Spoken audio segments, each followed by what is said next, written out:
पारिस्थितिकी तंत्र कर रहे थे, पारिस्थितिकी तंत्र और पारिस्थितिकी जनक दोनों लिखवा दिया मैंने। क्या होता है ये भी लिखा दिया, जैविक अजैविक घटक मिलते हैं तो क्या होता है पारिस्थितिकी तंत्र। इसके बाद मैंने आपको जैविक घटक और अजैविक घटक भी लिखवा दिए। जैविक घटक में उत्पादक अपघटन थे, उत्पादक हरे पेड़ पौधे, और उपभोक्ता है प्राथमिक द्वितीय और तृतीय। ठीक है, इसके बाद अपघटन, अगर मैं बोल दूं गुरु उपभोक्ता तो गुरु उपभोक्ता में ओनली फॉर उपभोक्ता आएंगे, जिसमें प्राथमिक उपभोक्ता, द्वितीय उपभोक्ता और तृतीय या शीर्ष उपभोक्ता। अगर मैं कह दूं लघु उपभोक्ता तो उसमें क्या आएंगे अपघटक, जिसमें जीवाणु और कवक। फिर मैंने लिखा था आपको अजैविक घटक, जिसमें प्रकाश, मृदा, है ना, वायु, जल, ये चीजें लिखवाई थी। ठीक है, इसके बाद मैंने आपको लास्ट करवाया था एल्बिडो प्रभाव। क्या करवाया था?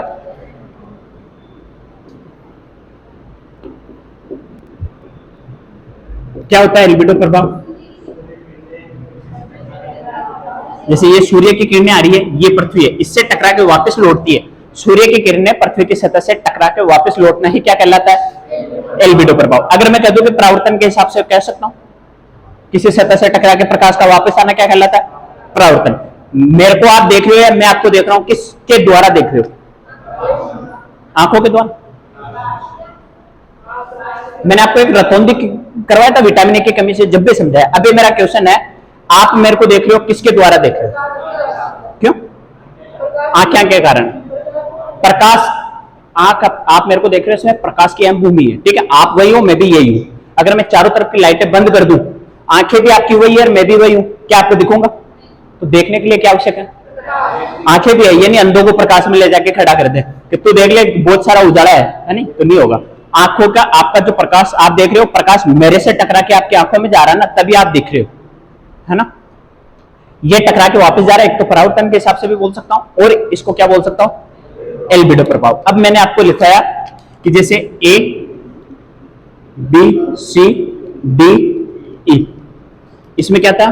ताजा जमी बर्फ,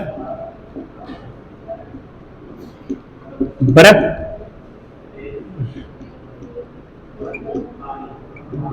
अब मेरा क्वेश्चन था कि निम्न में से सबसे ज्यादा एल्बिडो प्रभाव किसका होगा?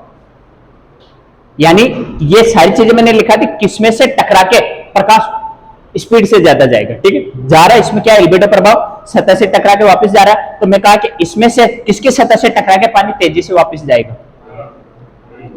है? इंक डालना है? रेत। रेत के संपर्क में कितने कितने हैं? रेत को जो आंसर सही मान रहे हो कितने हैं? 1 2 3। ठीक है, और बाकी बर्फ में कितने हैं? बर्फ वाला ज्यादा है। ताजा जमे बर्फ में, वन में, और पानी में? पानी का भी ज्यादा है? सबसे ज्यादा एल्बिडो प्रभाव होगा, मैंने ये क्रम में लिखे हैं, सर्वाधिक इसका, फिर इसका, फिर इसका, फिर इसका, फिर इसका। ठीक है, ताजा जमी बर्फ, बर्फ से टकरा के क्या जाएगा? प्रकाश स्पीड से जाएगा। इसके बाद बर्फ से, फिर रेत से, वन से, फिर पानी से। वन में आपको पता है कि पेड़ पादप होते हैं, वो सोचते हैं, और कुछ प्रकाश से नीचे भी जाता है। जल में प्रकाश आपने पढ़ा होगा, सघन, विरल और सघन माध्यम, अंदर तक चला जाता है। लेकिन ताजा जमे बर्फ से क्या है? जैसे मैं लिख दूं, इसके परसेंटेज भी लिखूं ना, 80 से 92%, ये होता है 80 से 85%। ठीक है, फिर है रेत का 20 से 25%, 5 से 10%। ठीक है, और इसका होता है 2 से 5% या 3%। ठीक है, 5%। तो अब मैं कहूं कि सबसे ज्यादा एल्बिडो प्रभाव किसका है? सबसे कम पानी का, है ना। ये परसेंटेज लिख लो या ऐसे लिख लो, घटता क्रम। सबसे ज्यादा कौन सा हो गया एल्बिडो प्रभाव? इसका, फिर इसका।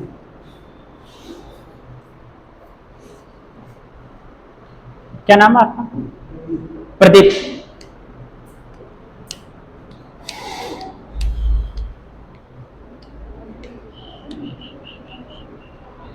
कल थे कक्षा में, उसके बाद का ये एल्बिडो प्रभाव किया था, उसके बाद ये उतार दो ऐसे कैसे, है ना। सबसे ज्यादा इसका है, कम इसका है।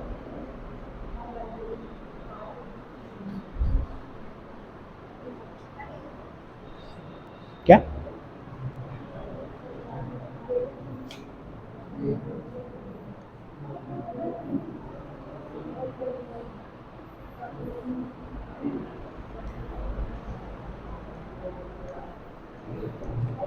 इनको भी देखने का काम नहीं, आज लंबी चलेगी। हो गया?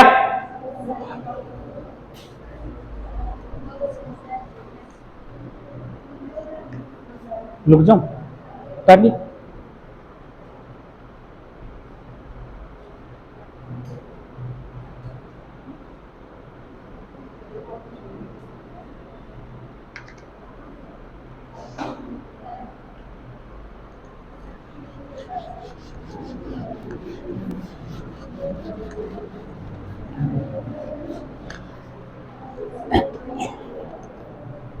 अब इधर थोड़ा समझ लो।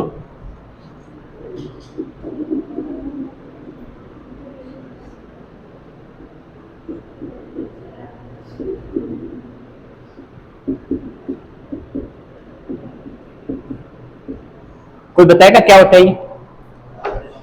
खाद्य श्रृंखला और खाद्य जाल क्या होता है?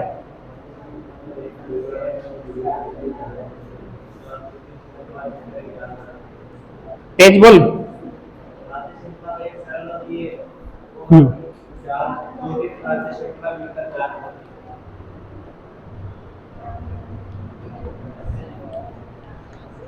खाद्य श्रृंखला तो श्रृंखला में होती है,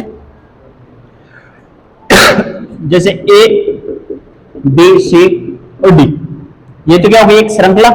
अगर मैं कह दूं ए बी सी और डी, इसको ये एक जाल के रूप में परिभाषा बोले तो खाद्य श्रृंखला क्या होती है कि एक ही श्रृंखला बनती है इसमें, ठीक है। और परिभाषा होती है कि प्रत्येक जीव भोजन आवास, आवास के लिए भी निर्भर रह सकते हैं, वो अपन पढ़ेंगे उसमें सहभोजिता सहजीविता, ठीक है। इसमें अपन पढ़ेंगे कि प्रत्येक जीव है ना भोजन के लिए एक क्रम में, निश्चित क्रम में स्थित रहते हैं, ठीक है। तो उसे क्या बोलते हैं? खाद्य श्रृंखला। जैसे श्रृंखला के लिए मैं लिखूं उत्पादक, इसको कौन खाएगा? इसको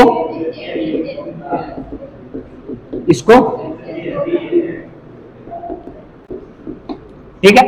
ऊर्जा का स्तर भी इस प्रकार चलना चाहिए, ठीक है। उल्टा जब अपन चेक करें तो ये देखना चाहिए कि तृतीय द्वितीय को खाना चाहिए।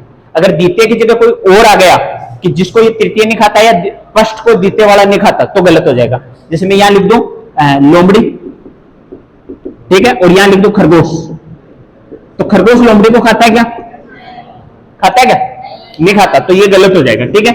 अब इसके हिसाब से जमाओ तो यहां पादप आ जाएगा, चूहा बिल्ली कुत्ता, या चूहा सांप और मोर, ठीक है।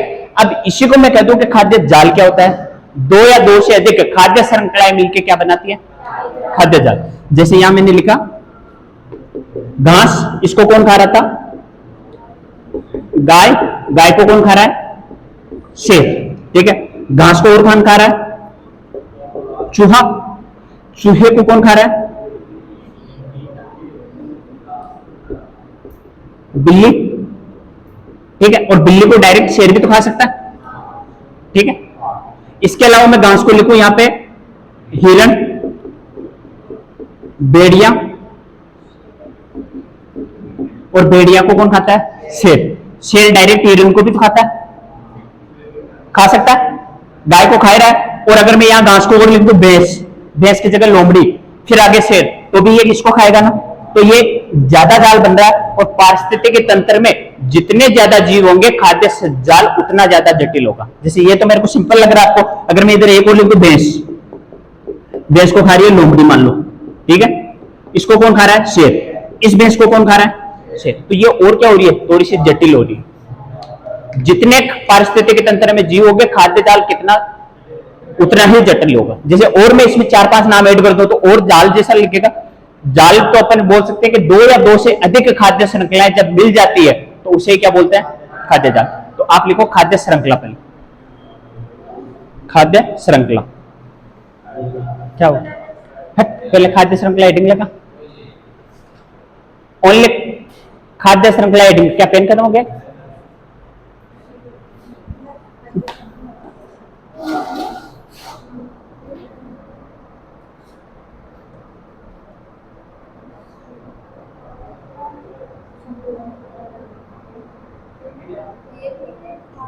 डालिए हेडिंग, देखो पारिस्थितिकी तंत्र में प्रत्येक जीव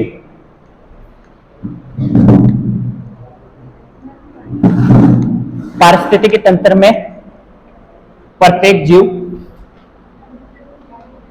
भोजन के लिए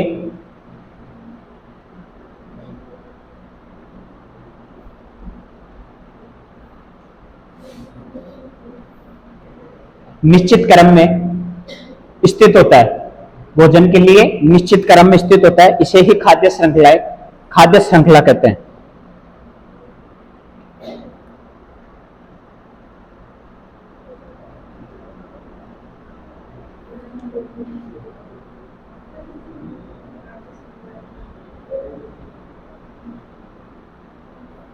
इसे ही क्या कहते हैं?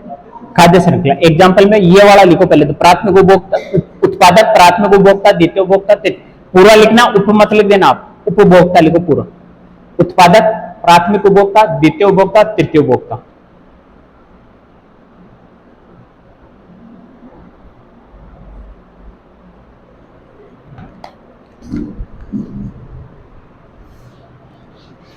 लिख लिया?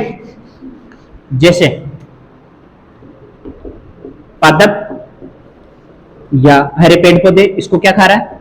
चूहा। चूहे को कौन खा रहा है? सांप। और सांप को कौन खा रहा है? मोर। ठीक है, ऐसे में लिखो पादप, पादप को गाय, गाय को शेर या भेड़िया।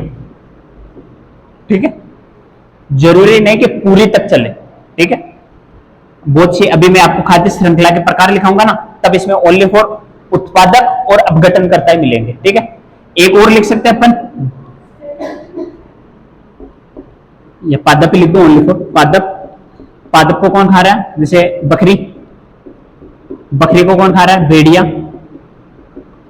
और भेड़िया को कौन खा रहा है? शेर। ऐसे बहुत सारे बना सकते हो आप, जिसको एक दूसरा खाता है ना।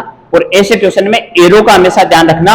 एरो, जैसे ये सूर्य है तो ऊर्जा इससे लास्ट तक चलनी चाहिए। जैसे इससे ऊर्जा किसको मिलती है? इसको, इससे इसको, इसको उसको। ठीक है, ये अगर नहीं समझ आए तो आपको एरो इस तरफ वाला लगा के देखना है। ठीक है, जैसे कि शेर किसको खाएगा? भेड़िया किसको खा सकता है? बकरी को। और बकरी घास को। अगर यहां में भेड़िया को इधर लिख दो तो क्या भेड़िया इसको घास को खाएगा? तो वो क्या हो जाएगा? गलत। अधिकतर ये जब अपन बड़े एग्जाम देते हैं, जैसे एसआई का या आरएस का, उसमें कथन व निष्कर्ष के रूप में दे देते हैं। ठीक है, या निम्नलिखित में से सही कथन है, उसमें एक चेंज कर देगा। ठीक है, जैसे ए भी सही है, बी सही है, सी सही है, तो उसमें एक को घुमा देगा। ठीक है, ऐसा कैसा बना लो इसको। खाद्य बना लिया? खाद्य जाल लिखो, हेडिंग छोटी सी हेडिंग लगा लो, खाद्य जाल।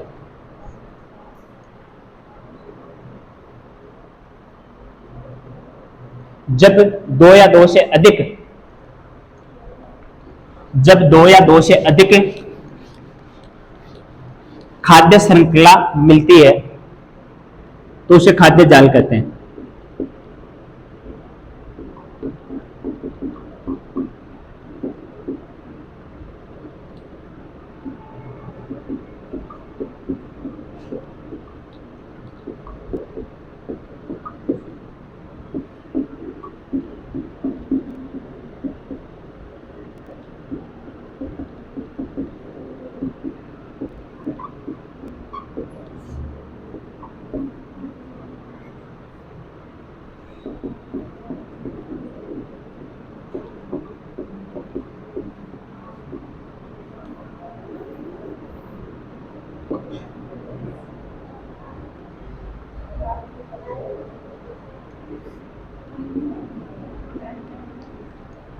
बना लोगे ऐसा? समझ तो गए? जैसे पादप को गाय भी खा रही है, गाय को भेड़िया, भेड़िया को शेर।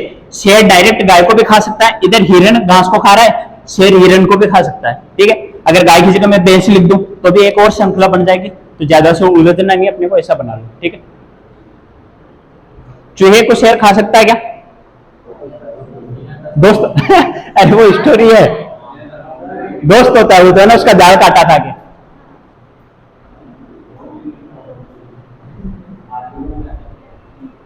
आदमियों को भी खाता है।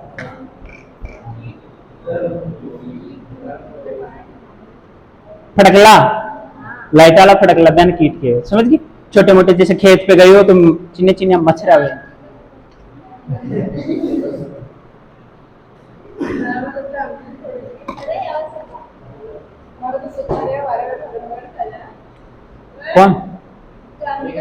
कौन खावे? हाँ मैंने देखा।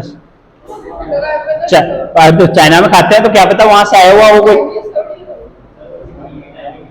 चाइना वाले कुछ भी मिल जाओ उनको जान। अपन ने ये लाल मुंह वाली चीटियां होती है, आप क्या खागी रे है ना, वो उनको बड़े चाव से खाते हैं। डिब्बे में मीठा रख के छोड़ देते हैं उसको, जैसे अंदर चीटियां जाती है उसको ऊपर से ढकते हैं।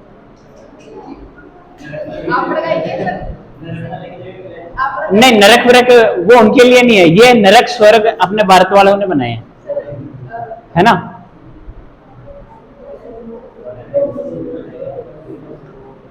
चाइना वाले अगर ऐसा होता है कि कीड़े मकोड़े खाने से, तो चाइना वाले सारे वहीं जाए।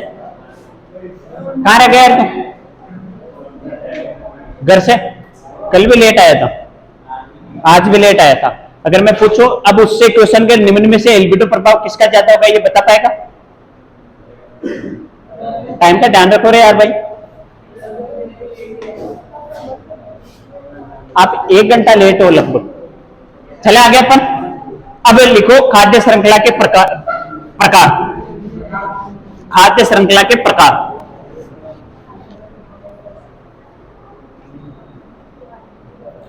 खाद्य श्रृंखला के प्रकार, और इसमें लिखो पहला चारण खाद्य श्रृंखला।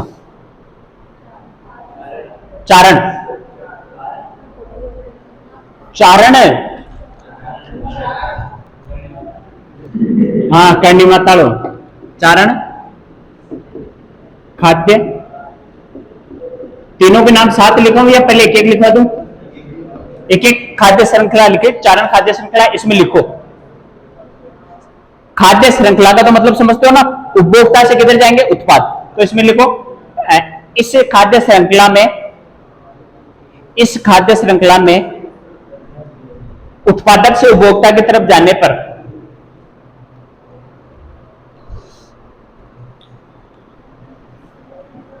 उत्पादक से उपभोक्ता की तरफ जाने पर जीवों की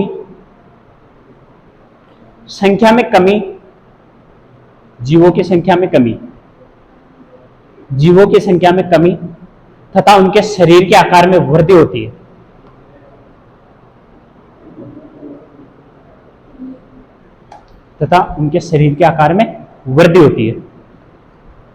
डन।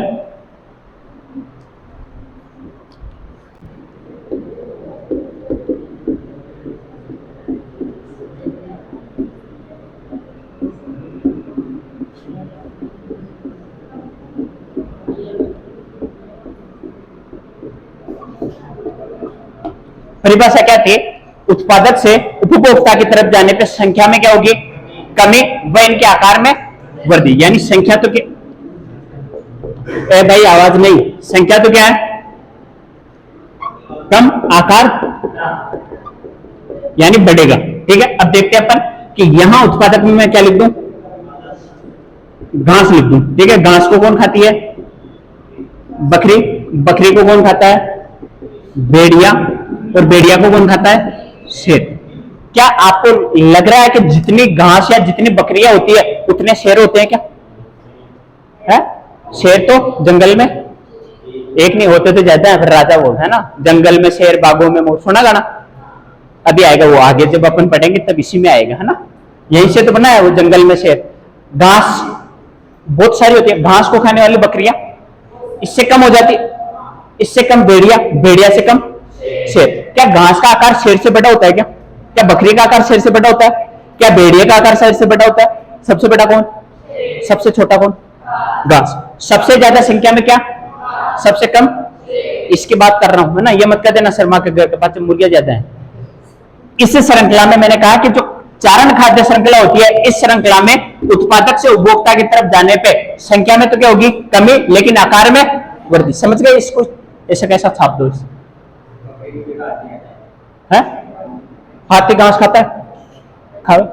हाँ, हाथी आ गया तो अब हाथी की संख्या शेर जितनी थोड़ी होती है, हाथी तो बहुत सारे हो जाते हैं। यार ऐसा तो साइंस में एक्सेप्शन अपवाद बहुत सारे होते हैं। अब वो एक कहावत भी है ना, हाथी हो चाहे कोई सा भी जानवर हो, शेर से बड़ा हो सकता है लेकिन राजा नहीं बन सकता, है नहीं? बाप ने तो पूरा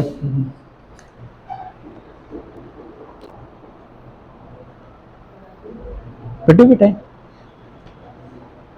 बेटा किताबा खरीद गो कहा नहीं हो, अब भी कहा मैंने।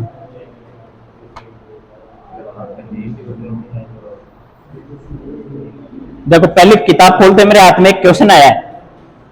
कल आपको मैंने एक क्वेश्चन बताया था कि गांव में पेड़ के नीचे सोने से ग्रामीण लोग मना करते हैं, तो गांव गड़ो दबा दे कोई, ये रहा क्वेश्चन, ठीक है।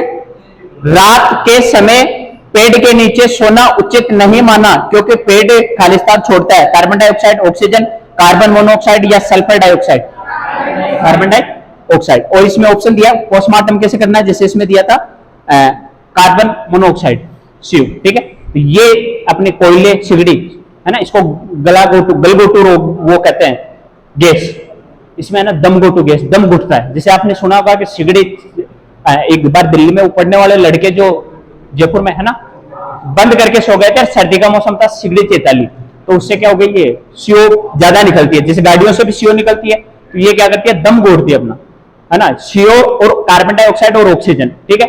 जो हमारा रक्त होता है उसमें कार्बन डाइऑक्साइड जिस स्पीड से जुड़ती है ना, उसके 3 गुना स्पीड से ये, सॉरी 300 गुना स्पीड से क्या जुड़ती है, CO। तो ये हमारे रक्त में जाएगी और हमारे रक्त को अशुद्ध करेगी, ऑक्सीजन की कमी होती है शरीर में इसलिए। तो ये क्वेश्चन देख लो आया हुआ है।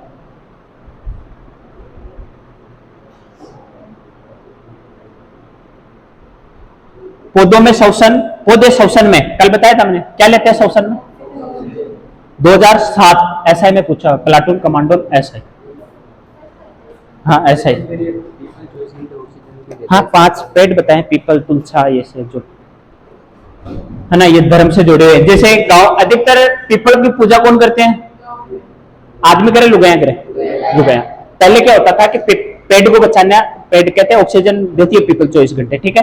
तो गांव में जो किसान होते थे वो अधिकतर खेतों में समय बीतता था या काम में व्यस्त रहते थे, तो ये काम लुगाइयों को दे दिया। किनको, कि आप है ना पूजा करो, पूजा के हिसाब से रोज एक लोटा उसमें पानी डालते हैं, तो पानी की तो कमी वैसे नहीं होगी। आप देखते होंगे जैसे हमारे त्योहार आता है सावन, या इसमें पीपल की पूजा भी करते हैं, पीपल पुण्य ने तो पढ़ना हुआ पीपल नाना, है ना। और नरा तो इंतजार करे कुआरा कद आवे आका तेज, कद आवे पीपल पुण्य है, हाँ दशा माता, ये जो भी XYZ हमारे हर लगभग अगर देखे तो हर दूसरे तीसरे दिन त्योहार आता है, ठीक है। तो ये महिला को, जैसे हमारे अमृता देवी वाला था विष्णुइयों में, वैसे तो विष्णु ही नहीं रहे, 20+9 29 नियम बताए थे इनके, है ना। नीले कपड़े नहीं पहनना, ब्याज नहीं लेना, किसी को सताना नहीं, ऐसे कुछ नियम थे। इन पे आगे आओ आप, समझ गए। अब अगर मैं कह दूं चारण, पहली तो चरण थी, दूसरे में लिख दो परजीवी खाद्य श्रृंखला। क्या लिखा मैंने, परजीवी खाद्य श्रृंखला। तो इसमें लिखो एक लाइन पहले, पहले तो इसके ब्रैकेट में लिख लो चारण खाद्य श्रृंखला का उल्टा, चारण खाद्य श्रृंखला का उल्टा।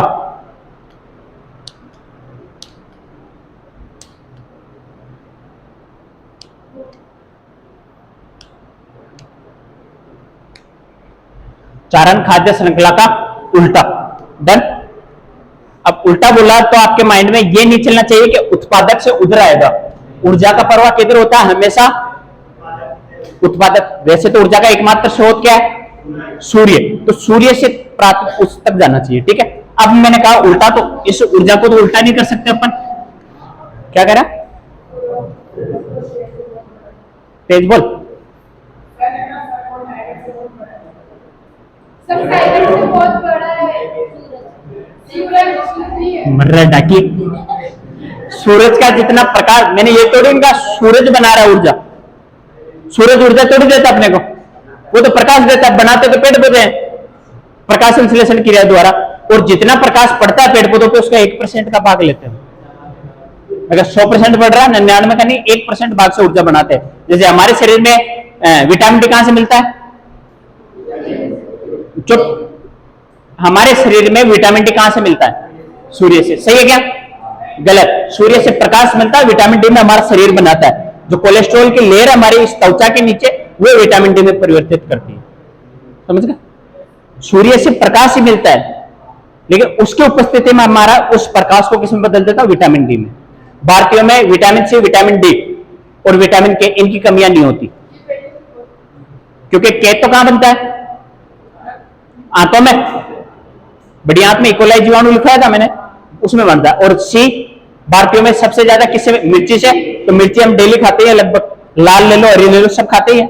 दो और कौन सा होता है? सूर्य। तो सूर्य राजस्थान अधिकतर धूप में रहते हैं, सबसे ज्यादा तापमान राजस्थान का ही अभी लगभग, हम भारत की बात है। ठीक है, अब मैंने लिखा है परजीवी खाद्य श्रृंखला है, इसमें इसका उल्टा लिखेंगे तो मैंने उसमें तो क्या लिखा था आपको? उत्पादक से चलेंगे उधर तो आकार में वृद्धि और संख्या में कमी। इसमें लिख देंगे कि उत्पादक से अपन उधर चलेंगे, आकार में तो क्या होगा? कमी, लेकिन संख्या में अधिक। जैसे मैं कह दूं उत्पादक, यहां लिख दूं मैं पेड़। ठीक है, प्राथमिक उपभोक्ता, इसमें मैं लिख दूं चिड़िया।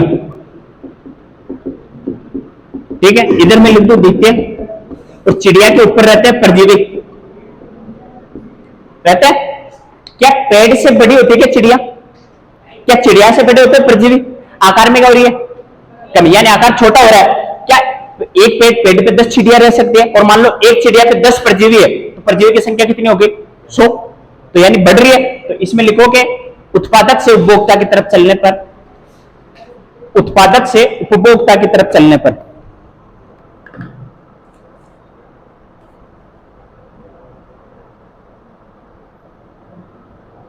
जीवों की संख्या बढ़ती है,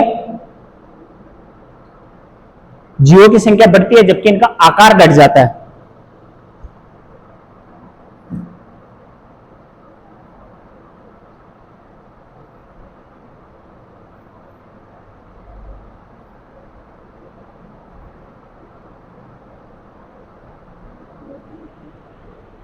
इनकी संख्या तो क्या होती है? बढ़ती है, जबकि इनका आकार घट जाता है। समझ गए? अब लिखो तीसरा, मृतोपजीवी खाद्य श्रृंखला। मृतोपजीवी खाद्य श्रृंखला, तुमने तो कहा हो गया।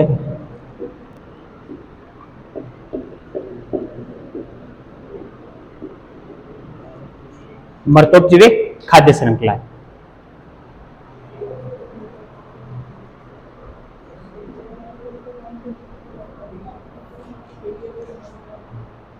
अब बार बार ये प्राथमिक उपभोक्ता, द्वितीय उपभोक्ता लिखना बंद करो। आपको पता है कि पेट पे चिड़िया है, परजीवी, तो ये उपभोक्ता के रूप में ही। ठीक है, हो गया।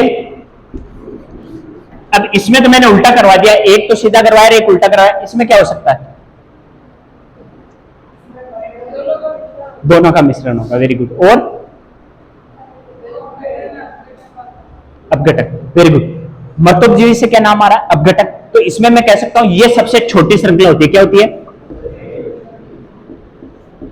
सबसे छोटी खाद्य श्रृंखला होती है। ठीक है, इसमें उपभोक्ता की आवश्यकता नहीं होती। उधर अपन जो पढ़ रहे थे, जैसे चारण खाद्य श्रृंखला लिखवा थी, मैंने उत्पादक, प्राथमिक उपभोक्ता, द्वितीय उपभोक्ता, तृतीय उपभोक्ता लिखाया था। अगर मैं प्राथमिक उपभोक्ता को गायब कर दूं तो तृतीय और तृतीय डायरेक्ट मर जाएंगे, उसका अस्तित्व नहीं है। क्योंकि प्राथमिक ही तो पादपों को खाता है, द्वितीय थोड़ी खाता है, नहीं खाता ना। तो इसी प्रकार मैं कह रहा हूं कि ये सबसे छोटी है, इसमें उपभोक्ता की आवश्यकता नहीं होती है। जैसे इधर मैं लिखूं उत्पादक, उत्पादक, और इधर लिखूं अपघटक, अपघटक। ठीक है, इधर मैंने लिख दिया जैसे पेड़, पेड़ को कौन खाता है? दीमक। ठीक है, इधर मैं लिख दूं जैसे घास, घास को कवक। क्या उपभोक्ता लिखा है कि मैंने प्राथमिक देते? सबसे छोटी इसमें एक उत्पादक है, एक अपघटन है। तो इसको लिखो मृतोपजीवी खाद्य श्रृंखला, मृतोपजीवी खाद्य श्रृंखला। क्या हुआ? बना लिया? बना बना पटी। समझ में आया क्या? फिर यह मुंडा क्यों लटका रखे हो? स्माइल रखो रहे हो, एनर्जी मिलती रहे। दोनों को मिलती रहेगी। आपके चेहरे लटके रहते हैं तो मेरे को लग रहा है कि यार इनको ये समझ नहीं आ रहा होगा। शायद आ रहा है? गेट खुला, कोई आ रहा है?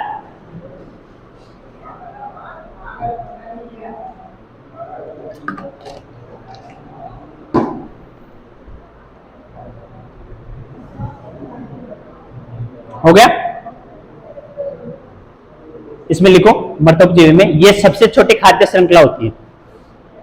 वैसे खाद्य श्रृंखला के प्रकार नहीं पूछते अपने को प्राथमिक, द्वितीय और तृतीय उपभोक्ता इनमें से ही पूछते हैं, लेकिन मैंने लिखवा दिया, आज नहीं कल काम आ सकता है।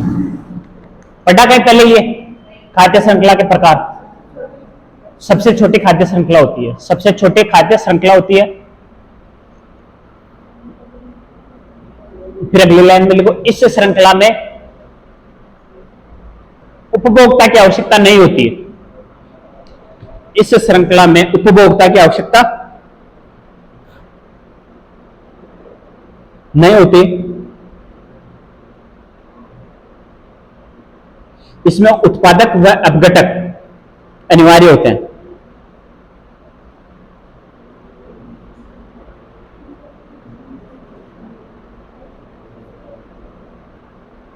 उत्पादक व अपघटक की आवश्यकता होती है या अनिवार्य होते हैं, और ऐसा कैसा छाप दो इसे।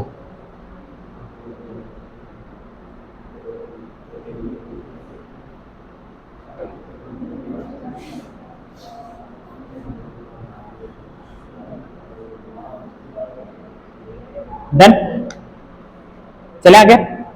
ये थी हमारी खाद्य श्रृंखला, बना लिया ऐसा कैसा।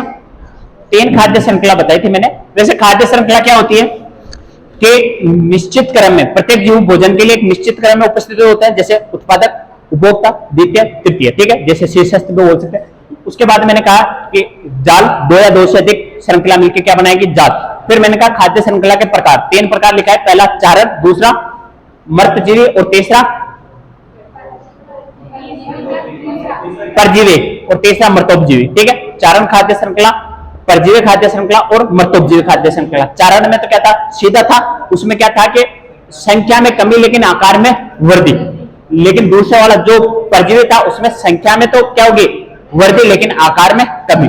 तीसरे में क्या था, इसमें उत्पादक की आवश्यकता नहीं होती है, हो तो ठीक नहीं हो तो ठीक, लेकिन इसमें क्या होती है, ये सबसे छोटी खाद्य श्रृंखला होती है, उत्पादक व अपघटन होना क्या चाहिए, आवश्यक, अनिवार्य है। डन। अब अपन देखते हैं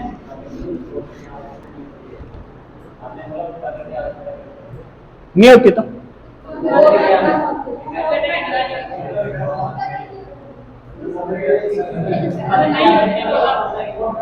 उपभोक्ता, तो मैंने क्या बोला, हो सकता है बाय मिस्टेक, उपभोक्ता की आवश्यकता नहीं होती, उत्पादक वह क्या होता है इसमें अपघटन, है ना। इतना लंबा बोलते हैं तो लड़खड़ आ जाती है ना।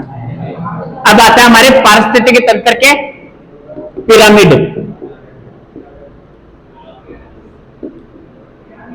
पिरामिड जानते हो, ऐसे मिस्र के पिरामिड, ये कब्रिस्तान है। मिस्र के पिरामिड है वो कब्रिस्तान है क्या, दफना, हाँ दफनाते हैं अपन। सिंधु घाटी सभ्यता में पढ़ते हैं कि 3 प्रकार के शवदान मिले थे। चौकोर कब्र, उसमें व्यक्ति की बॉडी और वो थे आभूषण, बर्तन। दूसरे में आभूषण व कलश मिला था। तीसरे में उसके अंग मिले थे, यानी वो आप क्या राख मिले थे। इसमें भी ऐसा करते हैं कि पिरामिड में उसको रख के आते हैं बॉडी को, वहां मतलब दफना के, फिर कहते हैं कि रोज खाना रख के आते हैं, और आज खाना ये नहीं खाया तो क्या पता इसको पसंद नहीं, दूसरा बनाओ कर, है ना। होता बहुत सी जगह के, आप भी करा श्राद्ध पर, जीता जी बापू मानना तो कोई ख्वावा नहीं, श्राद्ध पर आज जलेबी, है क्या, खीर और जलेबी है। अरे तो वो उनके लिए थोड़ी बनाते हैं, वो हमारे लिए बनाते हैं। मंदिर में जाते हैं या हमारे शुगर फ्री प्रसाद मिलता है, भगवान को थोड़ी, डायबिटीज तो तेरे को, तो तेरे लिए ले रहा है। अरे यार उस दुकान पे प्रसाद अच्छा नहीं मिला था, अगली बार उससे लाना, वो अच्छा देता है। भगवान ने थोड़ी मना किया उसका लाया उसका ला, अपन तो अपने स्वाद के लिए लाते हैं। जैसे मान लो खोटा गणेश जी के प्रसाद से डालना अपने को, तो कोई क्या कहेगा, पाड़िया का लाडू ले आइयो, बढ़िया रे। अरे खाना तो तेरे को है, भगवान तो छोटी ही दुकान से ले जाएगा तो भी मान जाएंगे ना, नहीं भी ले जाएगा श्रद्धा से जाएगा तो भी मान जाएंगे। कहते हैं कण कण मन में है भगवान, है ना। पिरामिड की शुरुआत कब हुई थी, ये जो अवधारणा है पिरामिड की 1927 कब हुई थी। एक था चार्ल्स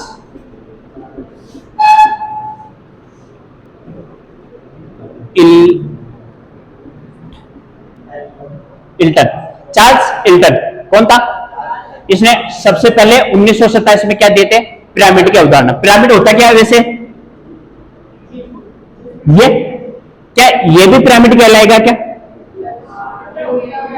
उल्टा। तो इसे क्या बोलेंगे? सीधा पिरामिड। और इसे क्या बोलेंगे? उल्टा पिरामिड। ठीक है, इसने खोज की थी इसके, इसलिए इसको पारिस्थितिकी तंत्र के पिरामिड को इल्टनिक पिरामिड भी कहते हैं। क्या कहते हैं? ये मैं लिखवा दूंगा, इल्टनिक। इसी के नाम से क्या दे दिया? इल्टनिक। जैसे हमारे कोई भी खोज करता होता है उसके नाम के आगे जोड़ देते हैं। ठीक है, जैसे गोल्जी का कैमिलो गोल्जी ने खोज की थी तो उसको क्या बोलते हैं? कैमिलो गोल्जी का। ठीक है, ये क्या है? सीधा। ये क्या? उल्टा। ठीक है, हमेशा ध्यान रखना, मैं पहले बता रहा हूं आपको, ये बाद में पढ़ाऊंगा, लेकिन ट्रिक पैर क्या याद रखना? पैर। पैर का स्क्वायर लगा लो या तो, और या इससे डायरेक्ट याद रख लो, एक तो पानी और एक पेड़। इसका पिरामिड हमेशा कैसा होगा? उल्टा। घास का पिरामिड हमेशा सीधा होगा। ठीक है, या संख्या का पिरामिड, जैसे भी बोले, संख्या के पिरामिड में पेड़ का लेंगे तो उल्टा हो जाएगा, इसका लेंगे तो सीधा। ठीक है, ये ध्यान रखना आपको। 3 प्रकार के पिरामिड करवाऊंगा आपको, जैसे संख्या का, जीवभार का और ऊर्जा का। तो तीनों में आपको ये ध्यान रखना है कि पानी व पेड़, बहुत से बार पूछता है कि निम्नलिखित, पिछला सेट था शायद, उसमें पूछा था निम्नलिखित में कौन सा पिरामिड सीधा है या उल्टा है। ठीक है, तो जैसे पेड़ दे दिया, जंगल दे दिया, समुद्र दे दिया, या कुछ भी दे दिया, तो उल्टा कौन सा होगा? पेड़ का। जैसे समुद्री जल दे दिया तो भी क्या होगा? उल्टा। पानी बोला मैंने, पानी में क्या होते हैं? समुद्री प्लवक, जो ऊपर तैरते रहते हैं, छोटी संख्या में होते हैं, उनको खाते हैं समुद्री प्लवक, यानी जीव प्लवक खाते हैं। छोटी मछलियां उनको खाती है बड़ी मछली। ठीक है, तो ये भी क्या होंगे? उल्टे होंगे ये दोनों, आपको यह ध्यान रखना है। ठीक है, अब होता है कि इस पिरामिड सीधा वाला बना रहा हूं मैं। ठीक है, या पहले मेरा एक क्वेश्चन का आंसर दो आप, फिर ये बनाऊंगा। क्वेश्चन इसलिए पूछता हूं आपको याद रह जाए। इसको भी हटा दो ना। ठीक है, जैसे ए, बी, सी और डी, इसमें आएगा उत्पादक, प्राथमिक उपभोक्ता, द्वितीय उपभोक्ता, तृतीय उपभोक्ता। ठीक है, इधर लिख दो मैं फर्स्ट, सेकंड, थर्ड, फोर्थ और 5। ठीक है, इसमें लिखा मैंने T1, T2, T3, T4, T5, या इसको लिख दो प्रथम पोषी स्तर, इसको लिख दो द्वितीय पोषी स्तर। ठीक है, इसको लिख दो तृतीय पोषी स्तर। ठीक है, इसको क्या लिखूंगा? चतुर्थ पोषी स्तर। इसको आगे या उपयुक्त सभी। ठीक है, मिलान चिन्ह करो। इसका क्या करना है? मिलान चिन्ह। प्रश्न है, निम्नलिखित का मिलान चिन्ह कीजिए। क्रम में ये श्योर। उत्पादक को क्या बोलते हो?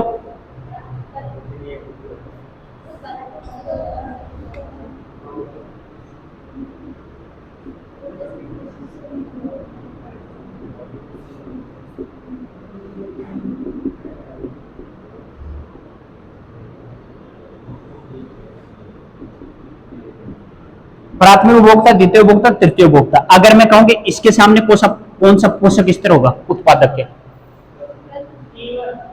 T1 श्योर, T3,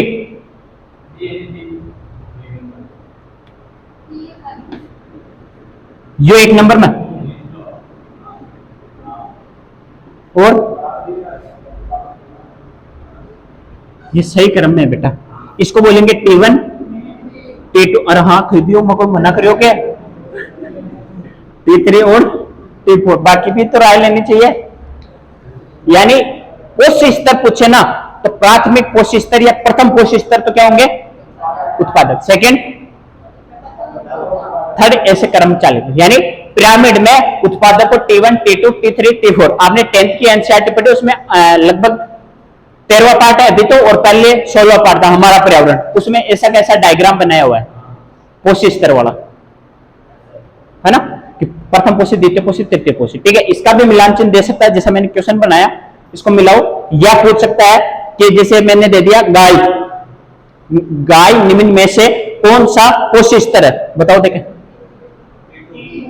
है T2 श्योर, T1 तो क्या हो जाएंगे पेड़ पौधे और T2 गाय, उसको खाने वाला T3 और उसको खाने वाला T4। नहीं है, ये तो कंफ्यूजन के लिए था आपके, यही होता है ना, समझ जाओगे। तो पहले लिखो पिरामिड, पारिस्थितिकी तंत्र के पिरामिड, पारिस्थितिकी तंत्र के पिरामिड, पारिस्थितिकी तंत्र के पिरामिड।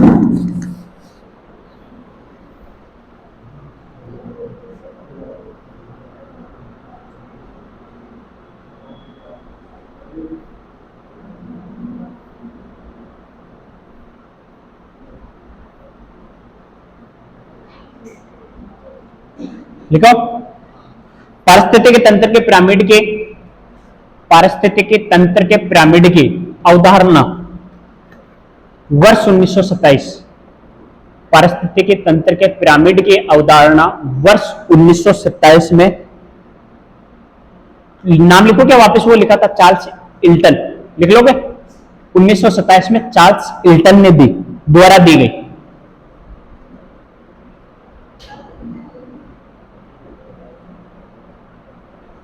उन्नीस सौ 27 में चार्ल्स इल्टन द्वारा दी गई। इसलिए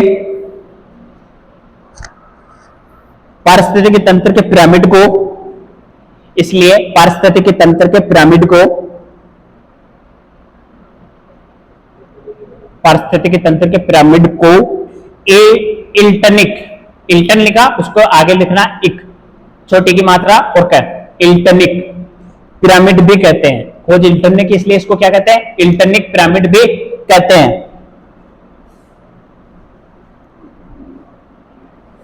एक नोट करके लिखो, नोट। अगर मैं पूछूं हमेशा पिरामिड में जो उत्पादक है उसे कहां लिखेंगे, वेरी गुड, तो हमेशा उत्पादक कहां होगा, आधार पे, तो इसको नोट में लिखो। नोट, पिरामिड बनाते समय, पिरामिड बनाते समय आधार पर हमेशा उत्पादक को दर्शाया जाता है, आधार पर हमेशा उत्पादक को दर्शाया जाता है।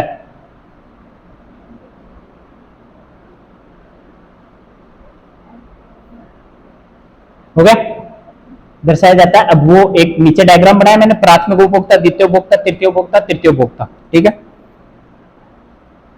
ये लिखाने की जरूरत तो नहीं है ना कि उत्पादक को T1 कहते हैं या प्राथमिक उपभोक्ता प्रथम पोषी स्तर कहते हैं, ठीक है। T1 लिख के ब्रैकेट में लिख लेना प्रथम पोषी स्तर, द्वितीय पोषी स्तर, तृतीय पोषी स्तर, वैसा का वैसा बना लो। उत्पादक, प्राथमिक उपभोक्ता, द्वितीय उपभोक्ता, तृतीय, मैं बनाऊं क्या, बना लोगे। T1 को क्या कहते हैं, प्रथम पोषी स्तर, T2 द्वितीय पोषी स्तर। पोषी स्तर का हमेशा ध्यान रखना, ये नहीं प्राथमिक उपभोक्ता को प्राथमिक पोषी स्तर बोल दो, प्राथमिक उपभोक्ता कौन सा हो जाएगा, सेकंड, द्वितीय पोषी स्तर।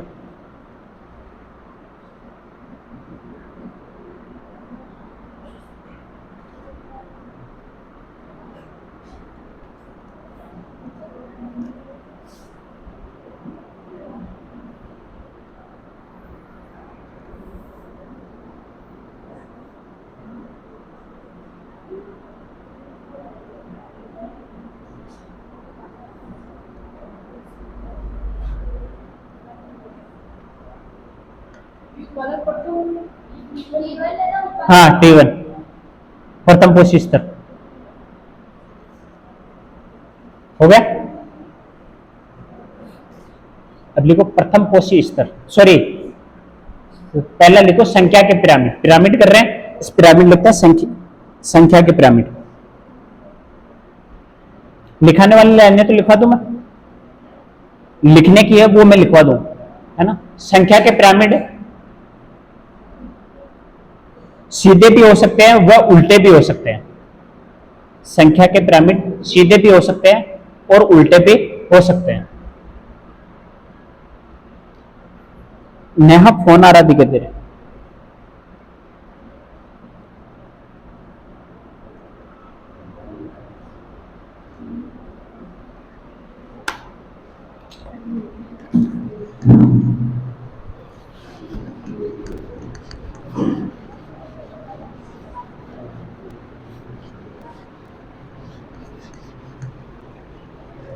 पहला पिरामिड कौन सा लिखा है? संख्या के पिरामिड।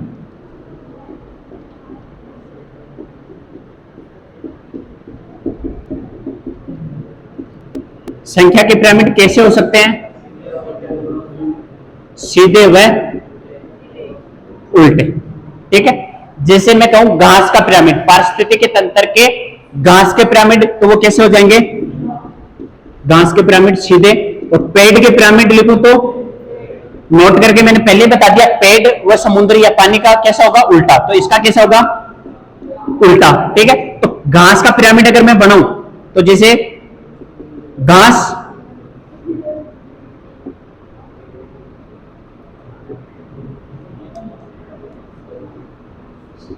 घास, घास को कौन खाएगी? बकरी, बकरी को भेड़िया, भेड़िया को शेर। ठीक है, तो ये कैसी हो गई? सीधे। अगर पेड़ की बनाऊं मैं,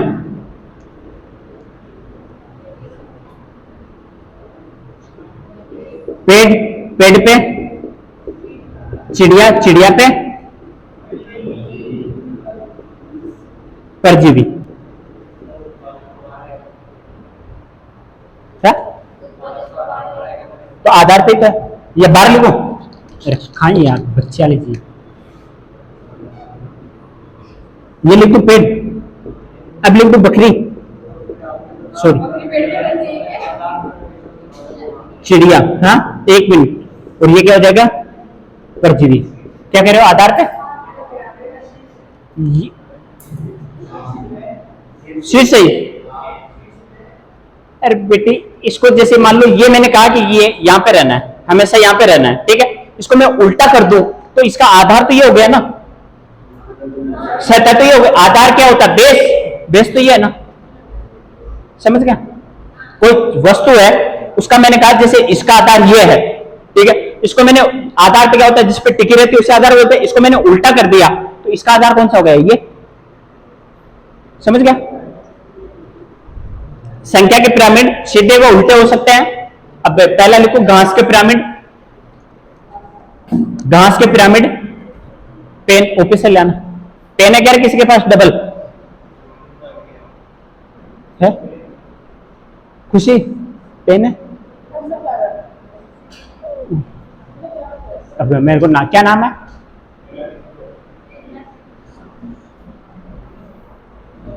घास के पिरामिड हमेशा कैसे होंगे?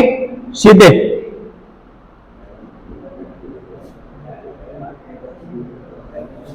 और घास वाले में ये बना लो, घास, बकरी, भेड़िया, शेर।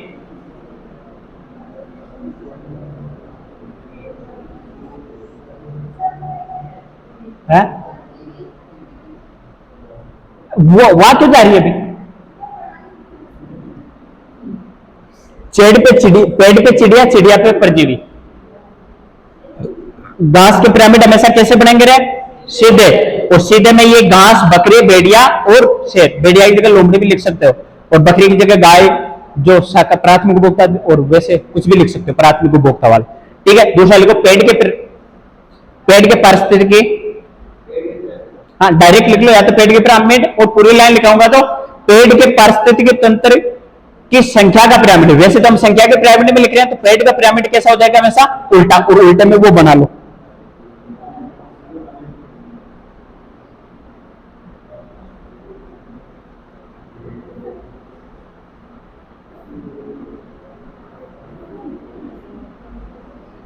हो गया? अब नोट करके लिखो एक।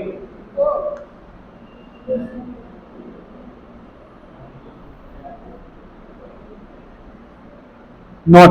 ठीक है, संख्या के पिरामिड, संख्या के पिरामिड जैव विभव को दर्शाते हैं। क्या होता है जैव विभव? जैव विभव होता है कि अनुकूल परिस्थिति में जीवों की संख्या। ठीक है, तो पहले तो ये लिखो, संख्या का पिरामिड जैव विभव को दर्शाता है। दूसरी लाइन में नोट करके लिख लो, अनुकूल परिस्थिति में, अनुकूल परिस्थिति में किसी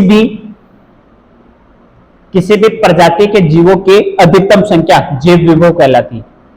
किसी अनुकूल परिस्थिति में किसी भी प्रजाति के जीवों की संख्या, अधिकतम संख्या क्या कहलाती है? जैव विभव। अनुकूल का मतलब यह है कि जैसे मान लो जंगल में आग लग गई तो वहां कोई जीव बचेगा क्या? तो वो तो क्या हो गई आपदा वाली, उस समय सारे जीव बच जाएंगे, फिर आप कहोगे यहाँ जीव का है, अनुकूल होनी चाहिए, ठीक है, या तो किसी का आक्रमण भी नहीं होना चाहिए। अधिक संख्या जैव विभव कहलाती है। अनुकूल परिस्थिति में किसी भी प्रजाति के जीवों की अधिकतम संख्या ही जैव विभव कहलाती है।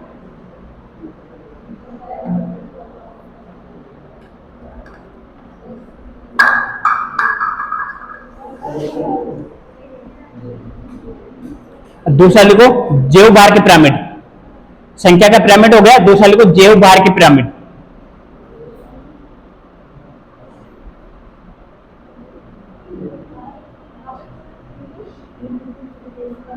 जैव भार के पिरामिड, जैसे मैंने लिखा संख्या के पिरामिड, वैसे दूसरा लिखो जैव भार के पिरामिड। जैव भार के पिरामिड किसी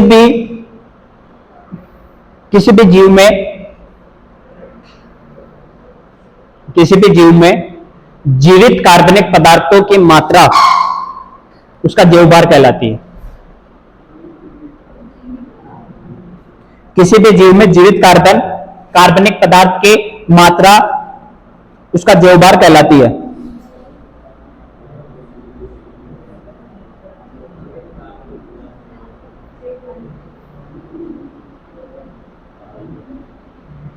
ठीक है, अब इसमें भी सेम टू सेम लिख लो पहले के, ये भी उल्टे व सीधे हो सकते हैं, ये पिरामिड भी कैसे हो सकते हैं? उल्टे व सीधे।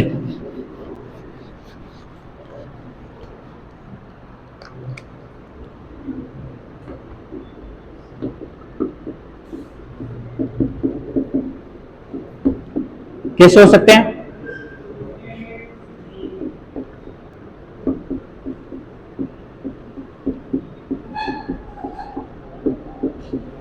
सीधे व उल्टे हो सकते हैं। ठीक है, अब इसमें देखना है कि जैसे पारिस्थितिकी तंत्र के या घास के पारिस्थितिकी तंत्र के पिरामिड, ठीक है, तो सेम टू सेम वैसे हो जाएगा कि जैसे घास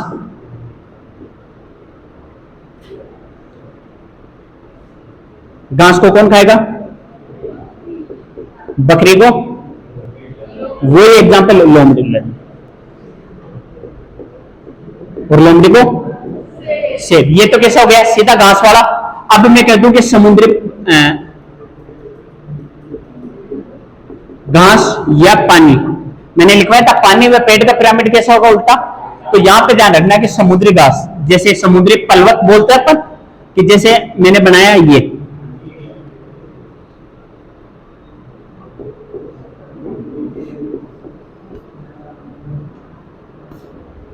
जानते हो पलवक क्या होता है?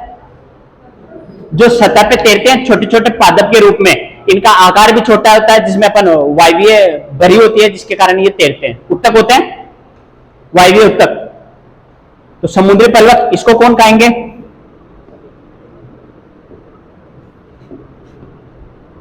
पलवक जीव। इनको कौन खाएगी? छोटी मछलियां। और इनको कौन खाएगी? और बड़ी मछलियां। ठीक है, इनके जीव भार में भी क्या हो रही है? वृद्धि हो रही है। ठीक है, जैसे सबसे कम किसका हो गया? इसका। सबसे ज्यादा बड़ी। तो अरे बड़ी मछली सही है रे, शार्क। वेल लिख दो। डॉल्फिन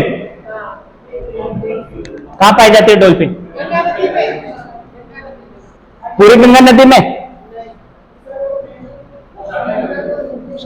तभी तो कह रहा हूं गंगा नदी में पाई जाती, खाती है क्या?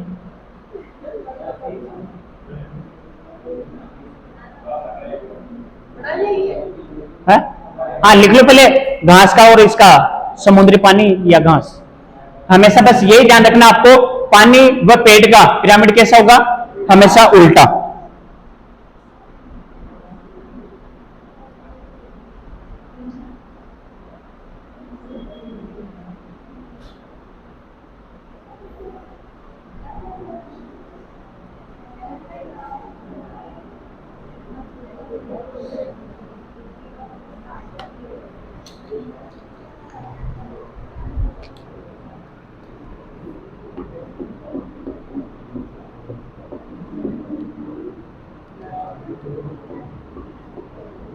ठीक है। समुद्री प्लवक में क्या लिख सकते हैं अपन कि ये सतह पे तैरते रहते हैं, इनका आकार व जीवभार कैसा होता है, छोटा या कम होता है। आपको ये ध्यान रखना अभी फिलहाल के उल्टा व सीधा। अगर मैं कह दूं कि पहला तो क्या लिखा अपन ने, संख्या के पिरामिड, संख्या के पिरामिड में घास का पिरामिड कैसा होता है, सीधा, यानी घास के संख्या के पिरामिड कैसे होंगे, सीधे, पेड़ के उल्टे संख्या के, है ना। उसके बाद मैं कह दूं कि जीवभार में घास वाले, हमेशा ध्यान रखना चाहे कोई सा भी हो, इसका घास का कैसा होगा, हमेशा सीधा। दूसरा उल्टा, पानी या समुद्री घास लिख सकते हो, समुद्री प्लवक भी लिख सकते हो, ठीक है। दूसरा हो गया। अब तीसरा लिखो ऊर्जा के पिरामिड। ऊर्जा के पिरामिड किसने दिया था ये 10% नियम, किसने दिया था, लिडलैंड।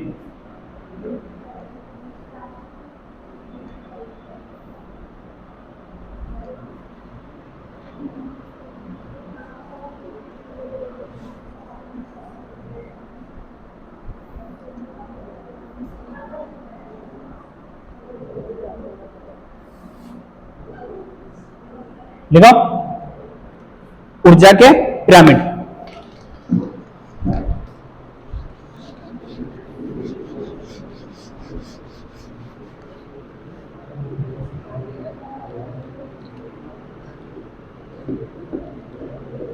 ऊर्जा के पिरामिड, ठीक है। ऊर्जा के पिरामिड का मतलब है कि एक स्तर से दूसरे स्तर पे ऊर्जा जाती है ना, वो ये हमेशा कैसे होंगे, सीधे। जैसे कि क्या, ऊर्जा का स्तर हमेशा सीधा होता है, ठीक है।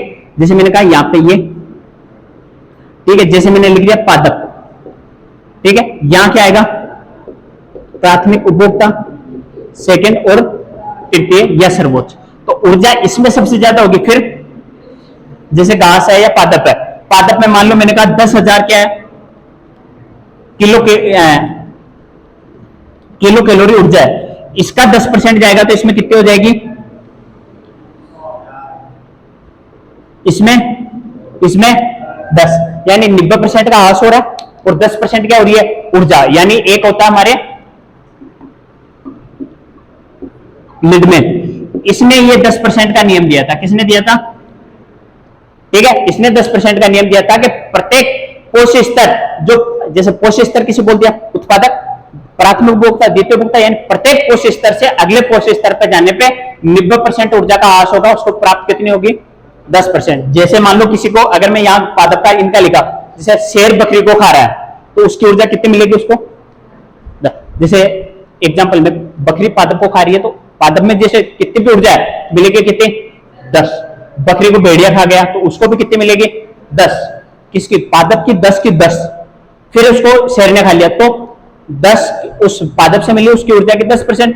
बकरी को जो भेड़िया खाया उसके 10%, फिर भेड़िया की जो ऊर्जा है उसका 10%। एग्जाम्पल में समझ सकते हो कि पादप की मान लो ऊर्जा है 10,000 किलो कैलोरी, फिर प्राथमिक उपभोक्ता यानी बकरी ने खाया तो उसको मिली 1000, बकरी को किसने खाया, भेड़िया ने, तो उसको कितनी मिली, 100, और भेड़िया को शेर ने खाया तो उसे कितनी मिली, 10। निब्बा का क्या हो गया, ह्रास। और हमेशा ध्यान रखना कि ये ऊर्जा के पिरामिड होते हैं या ऊर्जा का संचरण होता है, एक दिशीय होता है। कैसा होता है,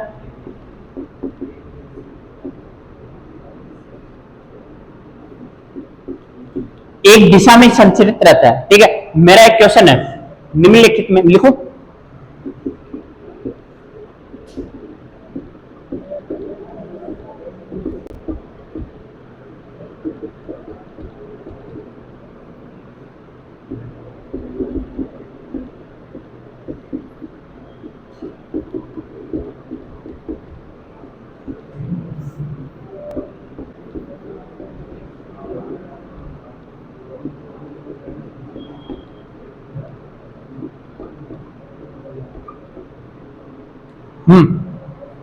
क्वेश्चन है मेरा, निम्नलिखित में से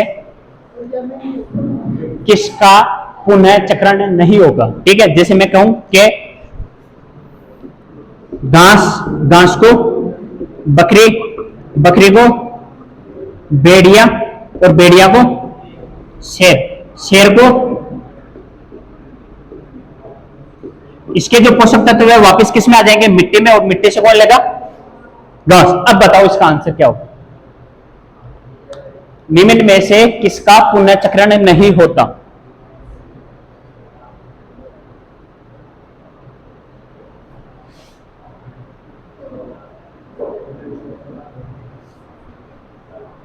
बता, सही तो बता।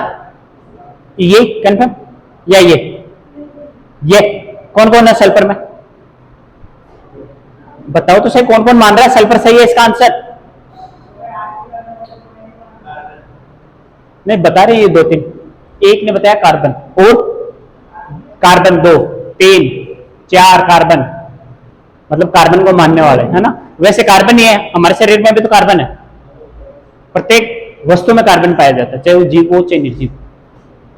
हाँ भाई, इसका आंसर होगा ऊर्जा। क्या होगा? ऊर्जा। इसमें मैंने अभी नोटिस करके बताया कि इसके जो पोषक तत्व है जो अपघटन करेंगे वापस क्या ले लेगा, ये तीनों पोषक तत्व है, नाइट्रोजन, कार्बन और सल्फर। पशु परिचर वालों को तो लिखाया था मैंने वर्मी कंपोस्ट में। हाँ, सो जाओ, कोई नहीं। ऊर्जा अभी मैंने कहा एक दिशीय होता है, ऊर्जा लिखवाया मैंने, ये रहा एक दिशीय, यानी जैसे यहां से क्या है सूर्य से यहां तक जाएगा, वापस अगर ये आ गया तो 2 दिशीय हो गया ना। हमेशा एक दिशीय होता है कि जैसे सूर्य से, और ऊर्जा का एकमात्र स्रोत क्या होता है?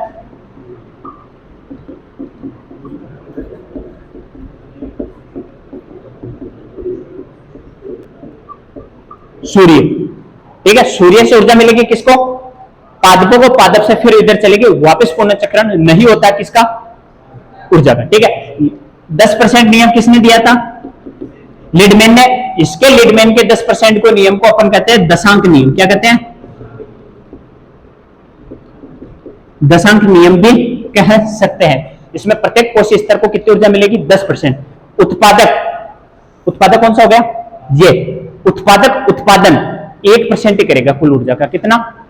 यानी इसके ऊपर जितनी सूर्य की किरणें पड़ रही है उसमें से 1% का ही क्या करेगा? ये प्रकाश संश्लेषण करेगा। डन, छापा। और इसका ये पिरामिड बताऊं तो हमेशा कैसा होगा? सीधा इसको ऐसे बनाएंगे, है ना। लिखो ऊर्जा के पिरामिड, और इसमें लिखो ऊर्जा के पिरामिड हमेशा सीधे बनते हैं। ऊर्जा के पिरामिड हमेशा,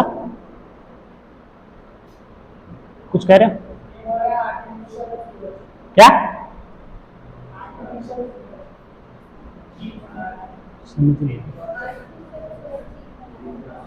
आर्टिफिशियल सूरज, हाँ चीन तो हर चीज बना रहा है, हमें गेला भी बना रहा है। अमेरिका और चीन मिलकर सबको गेले बना रहे, सही है। हम कहते हैं दिवाली पे लाइटें नहीं खरीदेंगे चाइना की, है ना। चाइना को रोड पे, आपको लगता है वो लाइटें नहीं खरीदोगे आप तो चाइना रोड पे आ जाएगा? आईफोन लेते हैं, आईफोन के लगभग 60 से 80% पार्ट्स चाइना में बनते हैं।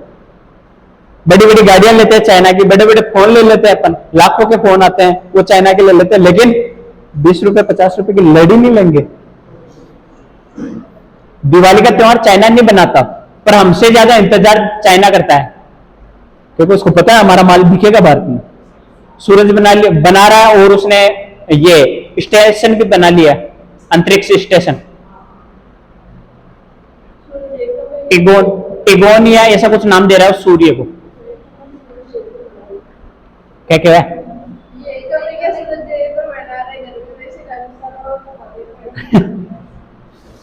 बना रहे हैं, पर कहते हैं ना हमेशा जो ओरिजिनल है उसके ऑर्डर नहीं कर सकते हैं।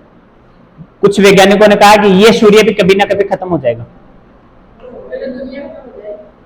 सूर्य में क्या होता है? नाभिकीय संलयन, कभी ना कभी तो खत्म होगी ये ऊर्जा। तो इसी प्रकार हीलियम के 2 अणु मिलकर ऊर्जा बनाते हैं वहां पे। संलयन और विघटन जानते हो? विघटन 2 अणु टूटकर क्या बनाएंगे? जैसे एक अणु टूटेगा तो क्या बनाएगा? ऊर्जा। और संलयन में 2 मिलेंगे तो ऊर्जा। जैसे हाइड्रोजन बम है, वो टूटेगा तभी तो होगा विघटित। और इसमें हम पढ़ते हैं नाभिकीय संलयन और विघटन। एक अणु के 3 अणु, 3 अणु के 27 अणु, 27 के फिर 3 इंटू को, तो वैसे अणु बनते जाते। पाकिस्तान में क्या था, अपने पहले एक चीज कही थी, संस्थान है जो अपनी विश्व की रक्षा मंत्रालय, कि आप जो विकसित देश है वो ही हाइड्रोजन बम बना सकता है, विकासशील देश नहीं बना सकता। यानी हम किस में आते हैं? तो इसके हिसाब से तो हम बम बना ही नहीं सकते। पाकिस्तान वाले को बम मिल गया चाइना से, पाकिस्तान हमेशा धमकी देता हमें, क्या क्या हमारे पास हाइड्रोजन बम हम गिरा देंगे? बात तो मोदी का भी डायलॉग भी आया था ना, हमने ये जो मिसाइलें बना रखी है ये दिवाली पे चलाने के लिए नहीं बना रखी है, यानी हमने हाइड्रोजन बम बना लिया है, ठीक है, लेकिन हमने उस रक्षा मंत्रालय को कहा कि हम किसी को दबाने के लिए हाइड्रोजन बम नहीं बना रहे, लेकिन कोई हमें छेड़ेगा तो उसे छोड़ेंगे नहीं, हम किसी देशों पे नहीं चलाएंगे, ठीक है। जैसे चाइना का वो आते हैं, अब ये प्रधानमंत्री, तो हमारे प्रधानमंत्री स्वागत करते हैं उसका, स्टेशन पे लेने जाते हैं, नेपाल भूटान के आते हैं तो उनको कहते हैं वहां से आना, वो बस मिलेगी आपको, वहां से आप आ जाना, यानी हमेशा ताकतवर की क्या होती है? जीत। और सबसे ज्यादा खराब भी तो यही कर रहा है, परमाणु बम हिरोशिमा और नागासाकी, हिरोशिमा और नागासाकी, अभी तक वो निकल नहीं पाए। और अमेरिका ने पता क्या कहा था, हमने इस पे आक्रमण के हिसाब से नहीं गिराया, हम तो परीक्षण कर रहे थे। यार भाई किसी देश को ले डूबे तुम, है ना। और जापान हमारे बहुत आर्थिक, जैसे आपको पढ़ाऊंगा ना मैं रक्षा मंत्रालय ये आईटी, उसमें पढ़ाऊंगा कि जैसे सबसे ज्यादा कार्बन का उत्सर्जन चीन करता है लगभग 27%, और भारत करता है कुल, मतलब विश्व में जितना कार्बन का उत्सर्जन होता है उसका 5%।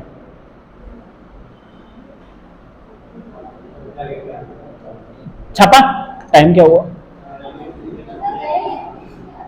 नहीं है? आज टाइम नहीं होगा क्योंकि बाहर जाना है, गोला खा बजाए, कहां जाना है बता? नहीं होगा, 1 घंटे होगा तो बगाबो चाह मैं क्लास लूंगा, और मेरे बाद भी 2.5 या 2 घंटे की क्लास सर लेंगे हिस्ट्री की। ओ मार खाड़े आज तो क्या है, पढ़ लो रे बेटा पढ़ लो, आज छुट्टी रखते तो क्या मतलब रहता आपका। लिखो इसमें ऊर्जा की पिरामिड हमेशा सीधे खुलते हैं, ठीक है, और ऊर्जा एक दिशा होती है,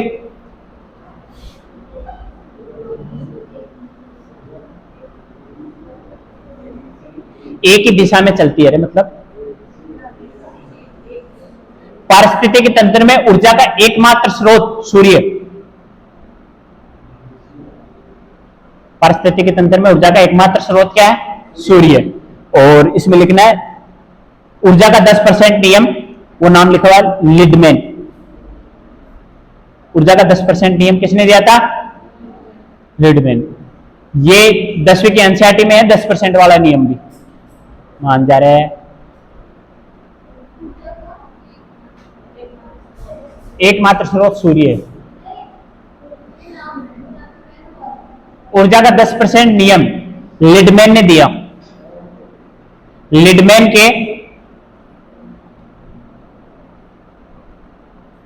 10% नियम को ऊर्जा का दशांक नियम भी कहते हैं। ऊर्जा का क्या कहते हैं? दशांक नियम भी कहते हैं।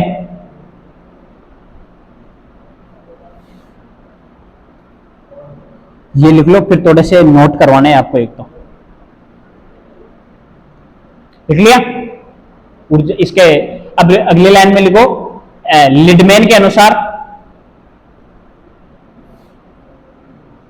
लिडमैन के अनुसार एक पोषक स्तर से, एक पोषक स्तर से, लिडमैन के अनुसार एक पोषक स्तर से दूसरे पोषक स्तर में, एक पोषक स्तर से दूसरे पोषक स्तर में केवल 10% ऊर्जा स्थानांतरित होती है। लिडमैन के अनुसार एक पोषक स्तर से दूसरे पोषक स्तर में केवल 10% ऊर्जा का ही क्या होता है? स्थानांतरण। शेष 90% ऊर्जा खर्च हो जाती है।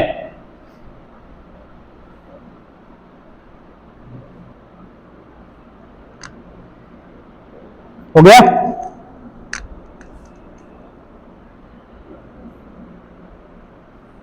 लाइन छोड़ के अगली लाइन में लिखो उत्पादक की उत्पादकता क्षमता। उत्पादक की उत्पादकता क्षमता लगभग 1% होती है। उत्पादक की उत्पादकता क्षमता यानी उत्पाद कितना % उत्पादकता बना सकता है? 1%। और अभी मैंने बताया था जैसे सूर्य का प्रकाश जितना आएगा उसका कितना % का भाग काम लेगा? वो 1% का है। ठीक है। पारिस्थितिकी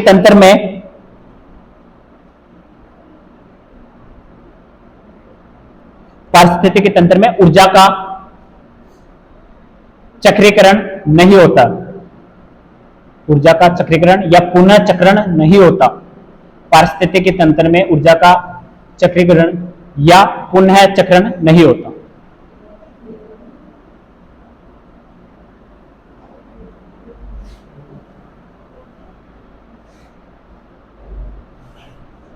लिडमैन के अनुसार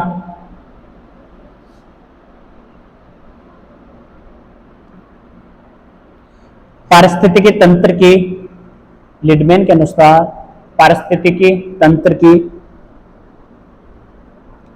पारिस्थितिकी दक्षता पारिस्थितिकी तंत्र की पारिस्थितिकी दक्षता 10% होती है।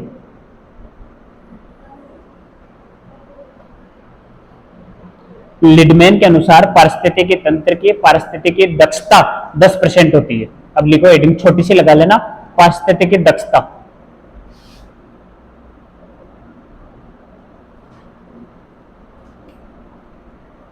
पारिस्थितिकी दक्षता एक पोषी स्तर से, एक पोषी या एक पोषक स्तर भी लिख सकते हो, एक पोषी स्तर से एक पोषी स्तर से दूसरे पोषी स्तर में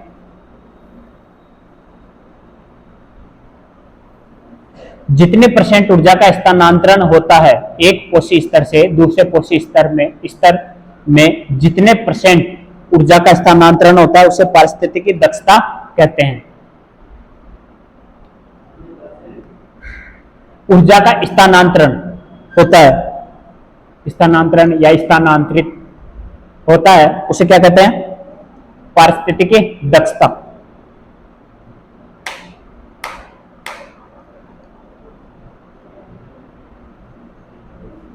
वो डायग्राम बना लो, उधर वाला बना भी लिया? क्या लिखा? ऐसे कैसे बनाया या थोड़ा एडिट करके लिखा? प्राथमिक उपभोक्ता, द्वितीय उपभोक्ता। अगर मैं पादप की जगह T1 लिख दूं तो क्या गलत करोगे क्या? और प्राथमिक उपभोक्ता की जगह T2 भी लिख सकता हूं और ऊपर T3 और T4।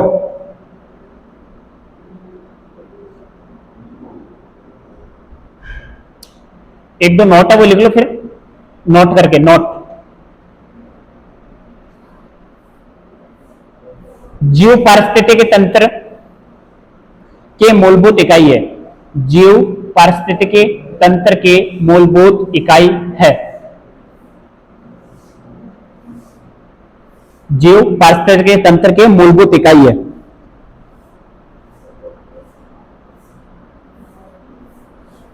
जीव पारिस्थितिकी तंत्र के मूलभूत इकाई है। ठीक है, फिर अगला नोट लिखो दूसरा। समष्टि और समुदाय जानते हो क्या?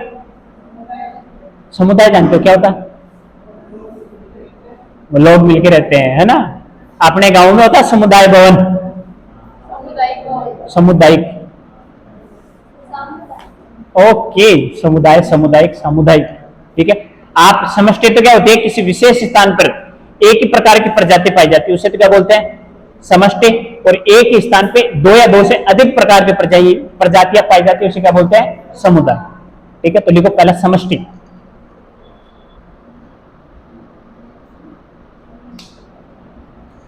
समष्टि किसी एक स्थान पर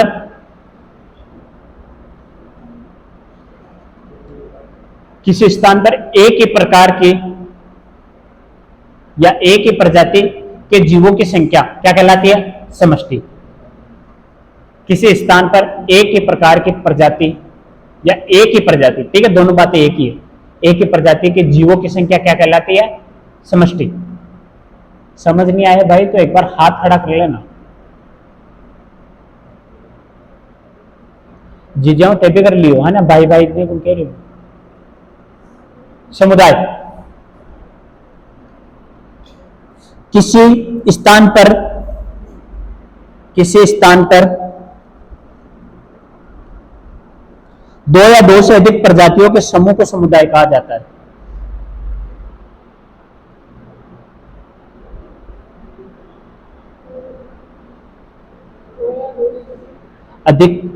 दो या दो से अधिक प्रजातियों के समूह को समुदाय कहा जाता है।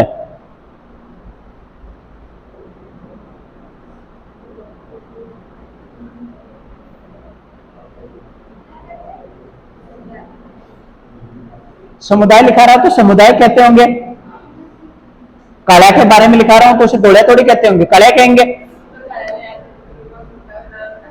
कुत्ता।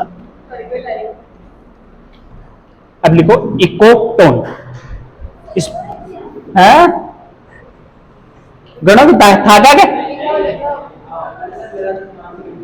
हाँ 5-6 घंटा बेटा मैं तो ले लूंगा, आप बैठ जाओगे क्या?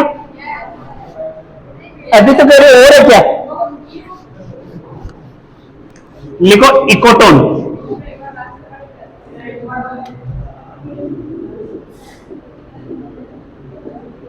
सुना क्या कभी नाम इसका? क्या होता है? आवाज गूंजती है? किसकी आवाज गूंजती है? आपने कभी ये तो पढ़ा होगा मैथ्स या रीजनिंग में कि 10% लोग क्या पीते हैं? चाय। 10% लोग कॉफी पीते हैं। तो बताओ दोनों को मिलके कितने परसेंट पीते हैं, या दोनों पीने वाले कितने परसेंट है? ठीक है, तो मैंने कहा ए समुदाय क्या है और यहां क्या आ गया? दो समुदाय है ए और बी। ठीक है, और बीच में जो क्षेत्र है इसमें ए व बी दोनों के जीव पाए जाएंगे। दो समुदाय के बीच का वह क्षेत्र जहां दोनों समुदायों के जीव पाए जाते हैं उसे क्या कहते हैं? इटोन प्रभाव, सॉरी इटोन क्षेत्र। इटोन लिखो। और ये इकोटोन, इकोटोन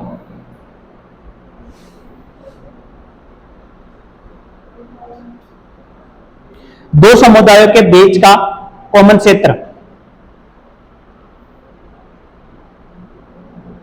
दो समुदायों के बीच का कॉमन क्षेत्र जहां दोनों ही समुदायों की प्रजातियां पाई जाती है, इकोटोन कहलाता है। दो समुदायों के बीच का कॉमन क्षेत्र जहां दोनों ही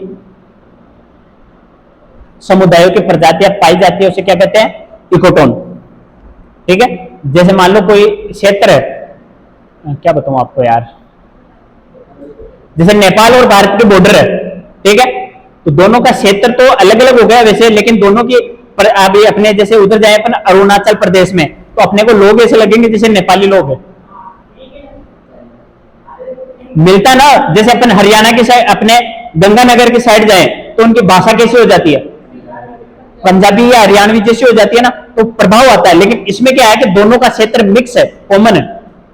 ठीक है, तो दोनों के जीव तो उसमें पाए जा रहे हैं, उसे क्या कहेंगे? इटोन क्षेत्र। अब बताओ मेरे को कि 3 क्षेत्र बन गए मेरे पास, ए समुदाय, बी समुदाय और इटोन। सबसे ज्यादा जैव विविधता किसकी होगी? इटोन की। तो ये भी लाइन लिख लो, इकोटोन की जैव विविधता दोनों समुदायों से अधिक होती है। इकोटोन की जैव विविधता दोनों समुदायों से अधिक होती है।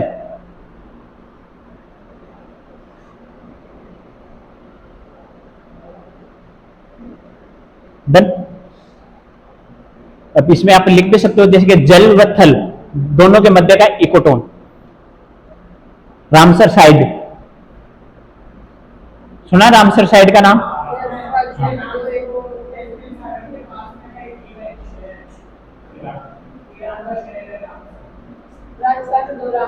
कहाँ कहाँ?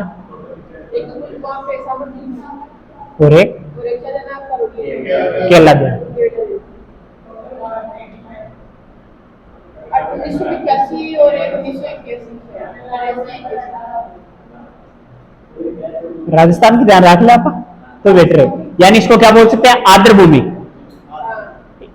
इकोटोन के से एग्जाम्पल क्या हो जाएंगे? रामसर साइड और जल व थल के मध्य का इकोटोन। ठीक है, अब लिखो कोर प्रभाव। दूसरा लिखो कोर प्रभाव। ये 2-4 नोट है, लिख लो रे। कोर प्रभाव,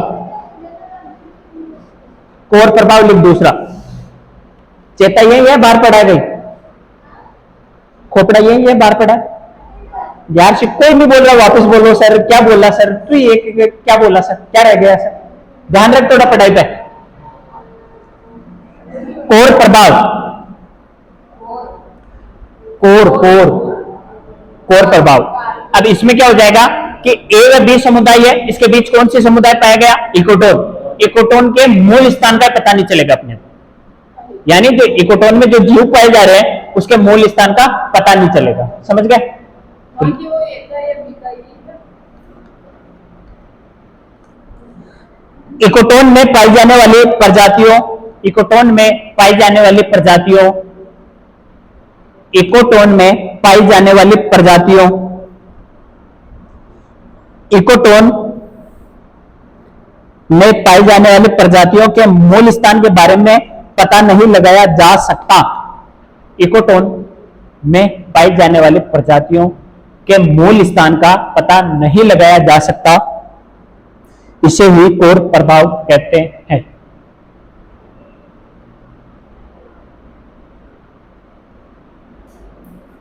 इसे ही कोर प्रभाव कहते हैं। एग्जाम्पल के लिए आप समझ सकते हो कि जैसे आप बॉर्डर पे गए, आपको ये थोड़ी पता है, मैप को छोड़ दो, जैसे मैं आपको बोलूं कि आप किशनगढ़, जैसे अपना किशनगढ़ और नागौर, अजमेर की और नागौर की बॉर्डर जुड़ी हुई है, आपको नागौर डाल दो या अजमेर के नागौर से जो टच क्षेत्र है उस पर डाल दो, अगर कोई आपसे वहां बात कर रहा है अजमेर वाला, आपको नहीं पता ये अजमेर का है या नागौर का, और नागौरी भाषा में बात कर रहा है, तो आप पता लगा सकते हो क्या ये कहां का है? भाषा तो वहां की बोल रहा है लेकिन है कहां का? इकोटोन क्षेत्र है, उसमें जो प्रजातियां होती है उसका पता नहीं लगाया जा सकता है कि ये कहां का है, तो उसको क्या बोलते हैं? जैसे अधिकतर हमारे ये तिब्बती वाले जो आते हैं, कोट जर्सी ये स्वेटर बेचने वाले है ना, अपन उनको यही नाम देते हैं तिब्बत के हैं या नेपाली है ना, लेकिन वो बहुत सारे हमारे अरुणाचल प्रदेश के भी होते हैं, जिसे अपन बोलते हैं ना नेपाली है डायरेक्ट। हाँ, कल मैंने लिखा था आपको हिमाचल की, हिमालय की पहाड़ियों में पाई जाने वाली एक बकरी की, कहा लिखवाया था? पश्मीना शॉल। हाँ, अब लिखो स्थानिक प्रजाति, नाम से पता चल रहा है स्थानिक प्रजाति क्या होती है? किसी विशेष स्थान पर पाई जाने वाली। जैसे ऑस्ट्रेलिया में क्या पाए जाते हैं? कंगारू। ऑस्ट्रेलिया की टीम को क्या बोलते हैं? कंगारू ट्रॉफी ले गए रेप की बार के। हाँ, तो क्या एक विशेष स्थान पे तो पाई जा रही है, तो वैसे ही तो लिखो स्थानिक प्रजाति, वह प्रजाति जो किसी विशेष स्थान पर ही पाई जाती है, स्थानिक प्रजाति कहलाती है। वह प्रजाति जो किसी स्थान विशेष पर ही पाई जाती है उसे क्या कहते हैं? स्थानिक प्रजाति।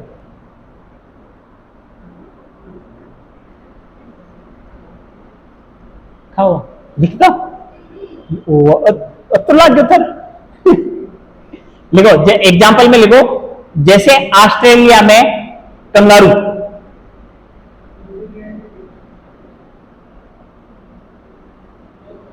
न्यूजीलैंड में कीवी,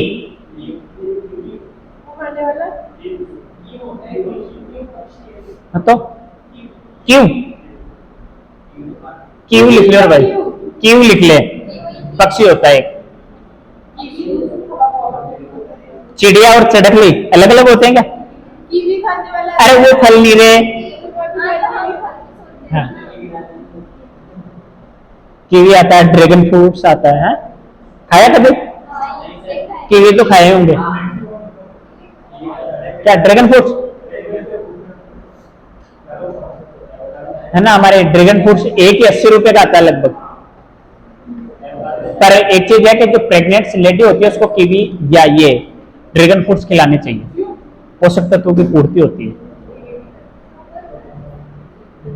आपने तो छोड़ लिख लिया। और एक और लिखो, मॉरिशस में डोडो पक्षी, मॉरिशस में डोडो पक्षी, डोडो पक्षी विलुप्त हो चुका है, खत्म हो चुका है। मॉरिशस में डोडो पक्षी ब्रैकेट में लिख लेना, विलुप्त प्रजाति।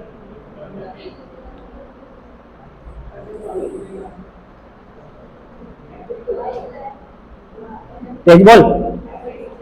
अफ्रीका, अभी जैसे मैं कहता हूं अपने गुजरात सफेद टाइगर पाए जाते हैं, सफेद टाइगर गुजरात, गुजरात सफेद टाइगर नहीं पता? जगह बता रहा हूं, विशेष जगह हमारे राजस्थान में कहीं है क्या? जैसे कुछ पादपों की भी बात कर लें, आम अमर लगाते हैं क्या? कहते हैं फल उधर होते हैं। जैसे इलायची होती है, कहां पाई जाती है सबसे ज्यादा? कर्नाटक, केरल। मसालों का शहर बोलते हैं केरल को, तो वो हम भी तो उगा सकते हैं, पर हमारी क्या यहाँ की वो जो विशेष स्थान पे ही पाई जा सकती है, वहां वाले पोषक। जैसे हमें हमारे राजस्थान की मृदा पढ़ते हैं, काली मृदा कपास के लिए उत्तरदायी होती है, मूंगफली के लिए। तो ये चीजें हम इधर, जैसे जैसलमेर साइड मूंगफली ज्यादा उगाते हैं। लूनकरण सर को क्या बोलते हैं?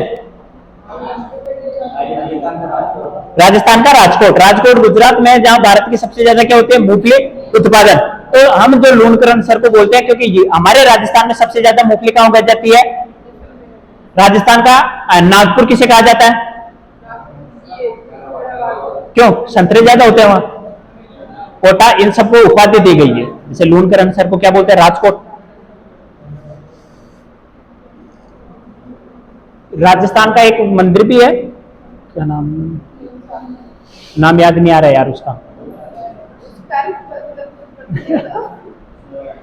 मूर्तियां है वैसे राजस्थान में 2 या 3 मंदिर है। ये हमारे बाड़मेर साइड, मतलब पश्चिमी राजस्थान में राजस्थान का किराड़ू मंदिर। किराड़ू तो बाड़मेर है नहीं।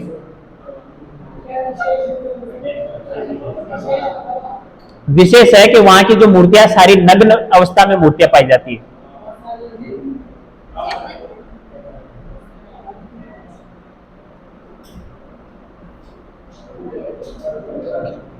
राजस्थान का किराड़ू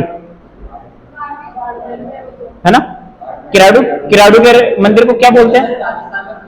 खजुराहो किराड़ू। अब याद आया, खजुराहो का मंदिर किसे, राजस्थान का खजुराहो किसे बोलते हैं? किराड़ू को। वैसे ये उपाधियां मिली हुई है। राजस्थान का राजकोट किसे बोलते हैं? जैसे लूनकरण सर को, और झालावाड़ को, कोटा को भी बोलते हैं। वो शिक्षा नगरी तो हमारी कुचामन को भी बोलते हैं, है ना। शिखर आ रही है, ये है ना, जब पढ़ते हैं शैक्षणिक, महिलाओं की सबसे ज्यादा कहाँ है, पुरुषों की सबसे ज्यादा कहाँ है, दोनों की मिला के सबसे ज्यादा कहाँ है? क्या लिखा आपने लास्ट?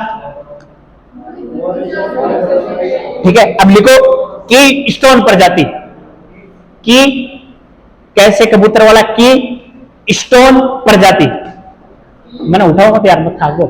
की स्टोन प्रजाति वह प्रजाति जो संख्या में कम होती है, वह प्रजाति जो संख्या में कम होती है परंतु महत्वपूर्ण होती है, की स्टोन प्रजाति कहलाती है। वह प्रजाति जो संख्या में तो क्या होती है? कम, लेकिन क्या होती है? महत्वपूर्ण प्रजाति। अब यहां आएगा वो गाना, जंगल में शेर, है ना। तो एग्जाम्पल में है, सही में जंगल में शेर। क्या जंगल में शेर बहुत सारे पाए जाते हैं? क्या कम मात्रा में पाए जाते हैं? कहां पाए? अपेक्षा और जंतुओं की अपेक्षा पाए जाते हैं क्या? जैसे आपके घर में चाचा का लड़का, काका का लड़का, बाबा का लड़का, सारे बहुत सारे हैं। क्या परदादा बहुत सारे हैं क्या तुम्हारे? एक ही तो है, वो जीवित है दादा। अरे वो भाई है उनके यार। ये तो वही बात हो गई, किशन वाली जो है ना वो मूवी, मेरे 2 बाप, राम किशन, कौन सी, गोपी किशन वाली, है ना। ये क्या होता है? संख्या में तो कम होता है लेकिन महत्वपूर्ण। जैसे किसी के घर में दादाजी जीवित है, ठीक है, तो वो पूरे घर की कमांड बना के रखते हैं कि अगर चाहे सबसे बड़ा बेटा चाहे कितने पैसे कमा रहा हो, दादाजी ने कह दिया ना ये काम नहीं होना चाहिए, तो वो नहीं होगा अगर बेटा सही हो। और नाजोगी औलाद है, चुपचाप बैठो रे ढोकरा होता है। गांव में अधिकतर देखा करो, अधिकतर संयुक्त परिवार पाए जाते हैं अभी भी। कच वो नाजोगी औलाद हो जो न्यारा हो जावे अलग ब्याह होते। जिस माँ बाप ने अपने को इतना पढ़ाया लिखाया, इस काबिल बनाया कि हम नौकरी लगे, बहुत सौ को देखता नौकरी लगते मैं तो बटे रहा हूँ, पापा न्यारा हूँ, मानते हैं कि चलो उनकी जॉब कहीं बाहर है तो वो वहां रह सकते हैं, ठीक है, लेकिन न्यारा उबा का मतलब वो है कि बिल्कुल अलग, मतभेद कौन। एग्जाम्पल लिख लिया, जंगल में शेर, बागों में लिखना नहीं है। जंगल में शेर, बागों में मोर, गाना है इसलिए बता रहा हूं, लिखना नहीं। अमरेला प्रजाति, अमरेला प्रजाति, अरे भाई ए प्लीज, अमरेला प्रजाति, ये 2-4 प्रजातियां लिख लो। अरे अम्ब्रेला प्रजाति अलग लिखे, जंगल में शेर,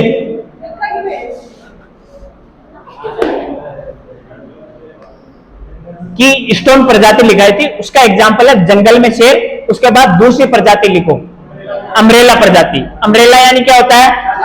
छाता। छाता जब आप ओढ़ते हो, मेरी छतरी के नीचे आजा, यानी दोनों बचने के लिए कह रहे हो आप, मेरी खिड़की के दो दरवाजा, मेरी छतरी के नीचे आजा।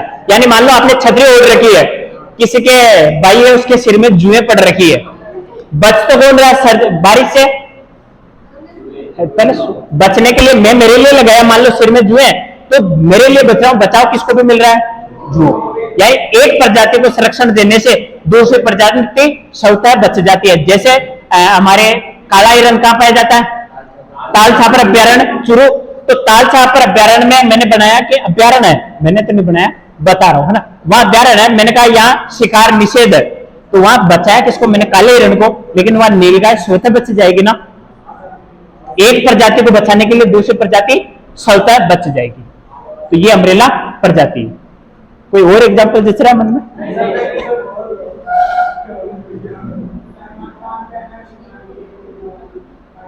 बेचारा जोधपुरी नहीं आ पा रहा, क्या इतना खोप है? आता पैसे, पैसे के लिए आता है। हाँ, हाईकोर्ट, घर घर में हाईकोर्ट हो गए आजकल तो। लिखा अम्ब्रेला प्रजाति, हेडिंग डाले, अब लिखो इसमें अम्ब्रेला प्रजाति में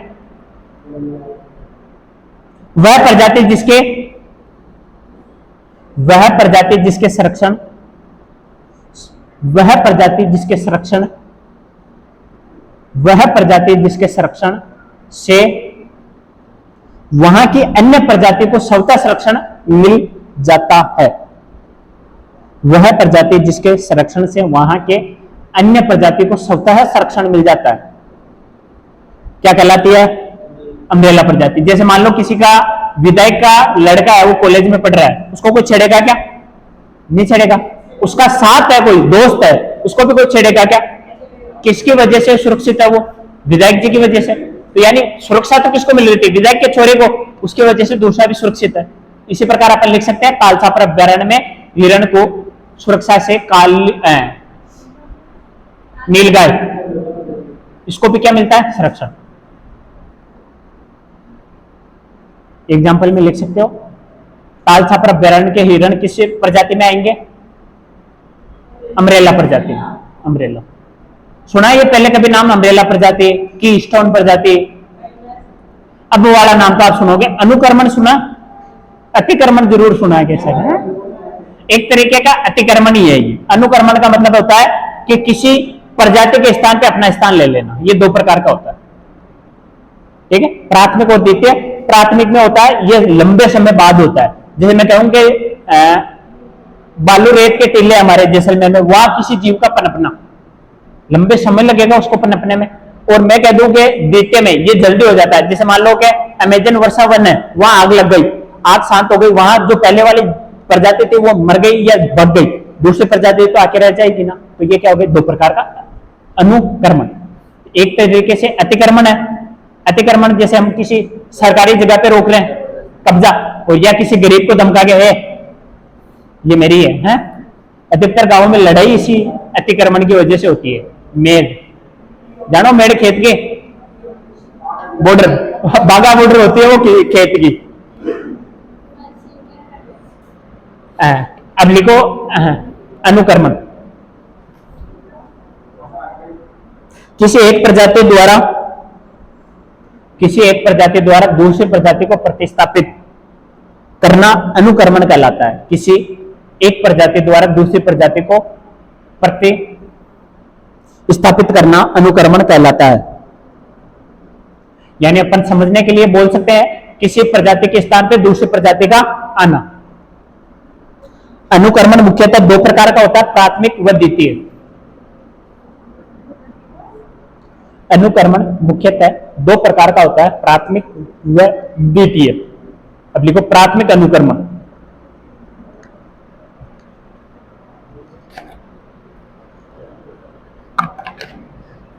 प्राथमिक अनुकर्मण।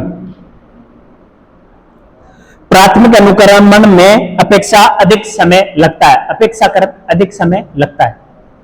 शॉर्ट में भी लिख सकते हो, अधिक समय लगता है। प्राथमिक अनुक्रमण में अपेक्षाकृत अधिक समय लगता है। जैसे मरुस्थल के टीले पर जीवों का विकास, जैसे मरुस्थल के टीलों पर जीवों का विकास।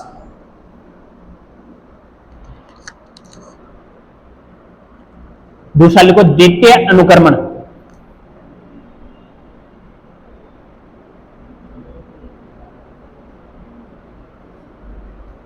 द्वितीय अनुक्रमण में लिखना है कि द्वितीय अनुक्रमण में क्या लगेगा, अपेक्षाकृत कम समय। उधर तो क्या था अधिक, इधर कम समय।